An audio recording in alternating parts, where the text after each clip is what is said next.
Hello and welcome back. Today I'd like to talk to you about the fourth dimension. The fourth dimension is often referred to as the bridge, and it crosses, it helps us to cross between the third dimension, which is quite dense, and the fifth dimension, which is quite a high vibration. You can't go directly from one to the other. You have to, there's a process involved, and this process is to do with lightening up your energy and your vibration and absorbing lots of new knowledge and understanding. As you cross the bridge, it's a lengthy process, and you do it step by step by step. And as you're crossing the bridge, you do a lot of self-healing, a lot of releasing of old patterns and behaviours and thoughts and ideas, and this lightens you up and leaves you open to receive new knowledge and understanding. So the way you get onto the bridge is through the love vibration.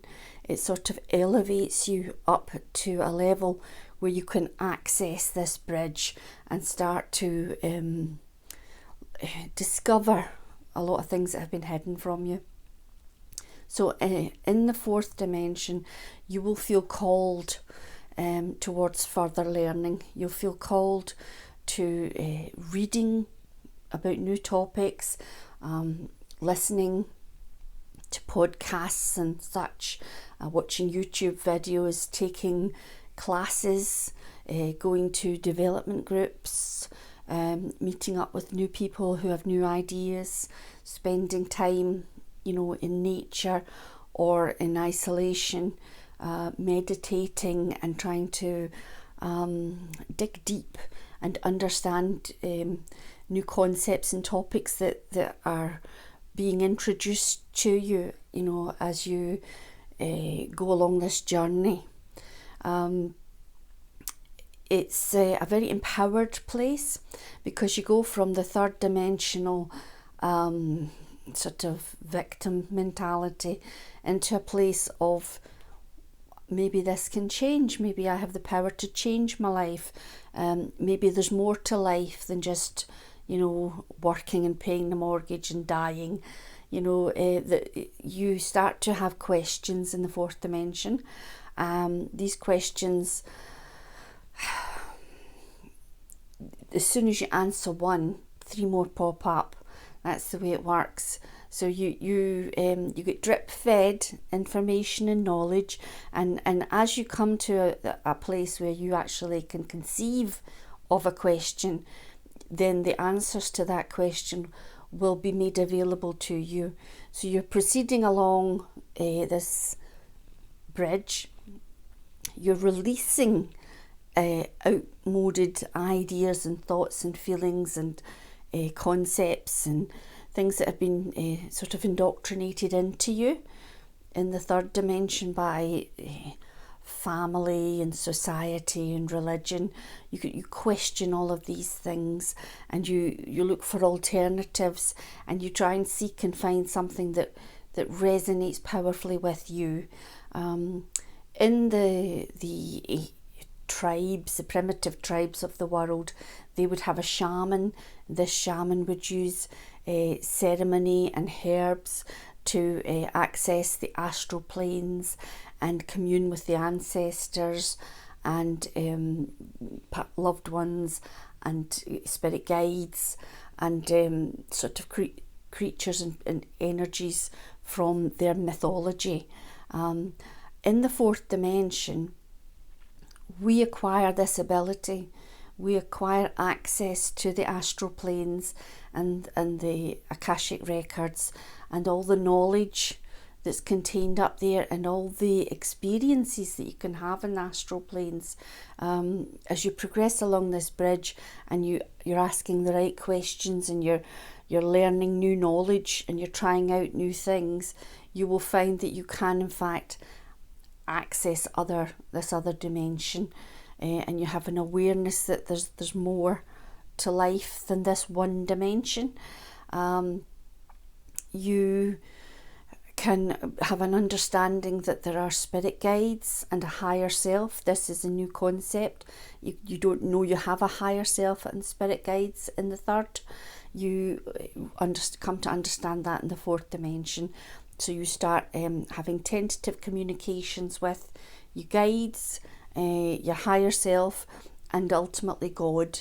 You come to the understanding that you are able to speak directly to God.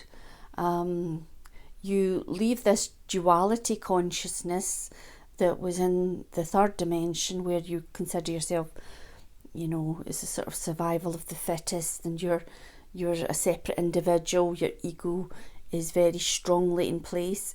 In the fourth dimension, your ego starts to crack and crumble a little bit, and you come to realise that you're not totally separate from other people. There is a connection, and that you're connected to other souls down here, souls in higher dimensions. You're connected to the nature, the natural world and the planet and God, and you feel this expansion of knowledge where you understand that you're connected to all things, and your actions affect others and their actions will affect you, and you start to have more awareness and consciousness about things like that.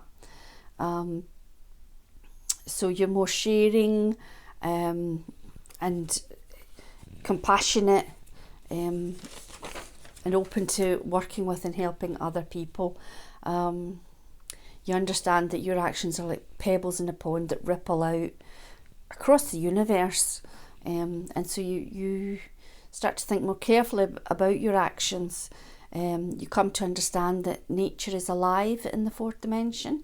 You start to see, your awareness increases, and you can sense in some way or other that there's more going on here.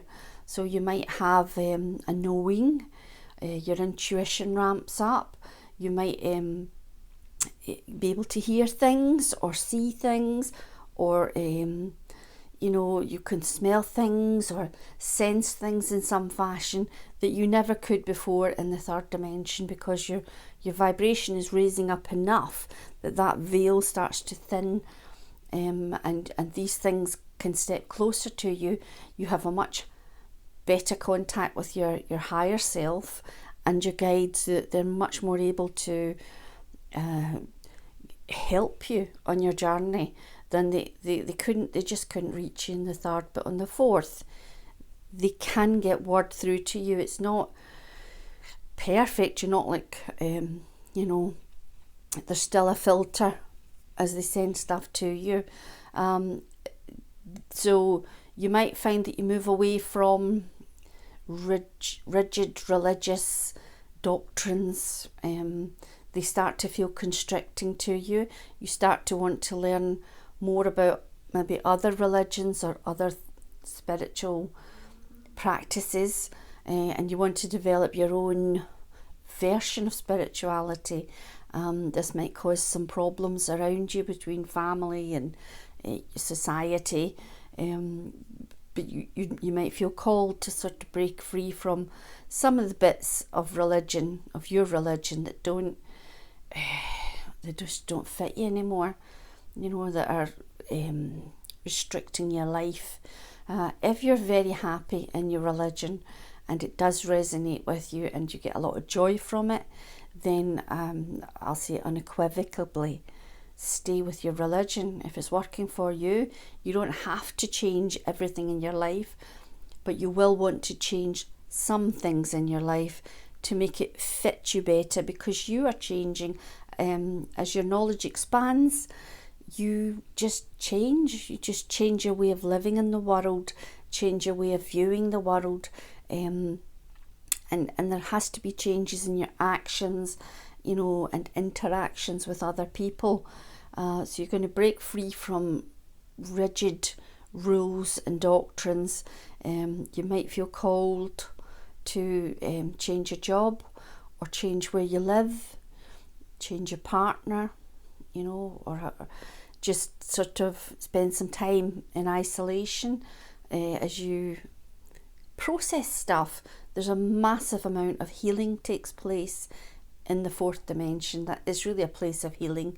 It's a place of letting go of the old, making space for the new, integrating new things, new ideas, new ways of being.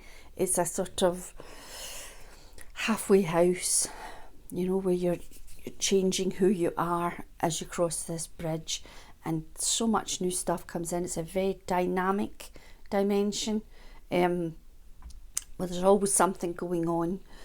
You can be a bit up and down in your moods, because one minute you're discovering new things and getting these expanded consciousness experiences, and then the next minute you're having clashes with other people in your environment or home, and those clashes are causing you difficulties and challenges in your life, or you might be confronting situations in your life and understanding them from a different perspective, and that can be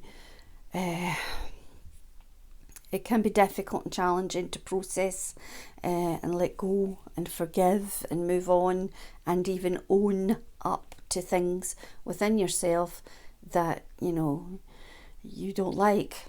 You get to, everything comes out. It's all got to come out and be seen, and you either decide to keep it or to let it go, whichever feels right for you. So you can go and you can access all the knowledge in the halls of learning. It becomes available to you. It's like I said, if you can conceive of the question, then you can access the answer. But if you don't know the right questions to ask, then you won't have access to it. So it's all brought to you as you can cope with it. Your creativity expands in the fourth dimension, because it's like you're lighting up your chakras. It's like parts of you that have been dormant and shut down and blocked in the third dimension are being freed up and opened up, as you're releasing these old blocks and processing old karma. Things are lightening up and clearing out the gunk in your energy body, and this is stimulating energy centres that have been dormant, and that will include creativity. So creativity in all its forms is going to be calling to you, so that part of your awakening journey is to find this way of expressing yourself through some forum. You'll feel a lot more joy, your health will improve, you'll have a lot more freedom, a lot more choices, you feel more empowered, you break free from the ties that bind you. You'll practice a lot more self-acceptance and self-love than you maybe ever have in the past. And there's a lot of healing going on. This healing can exhaust you a wee bit. As you're processing things, you can maybe expect your energy to sometimes be depleted, and to need to withdraw. You have to sort of go with the ebb and flow of this awakening journey. You may well, in fact you will, there's no maybe about it, you will encounter some resistance from other people in your world.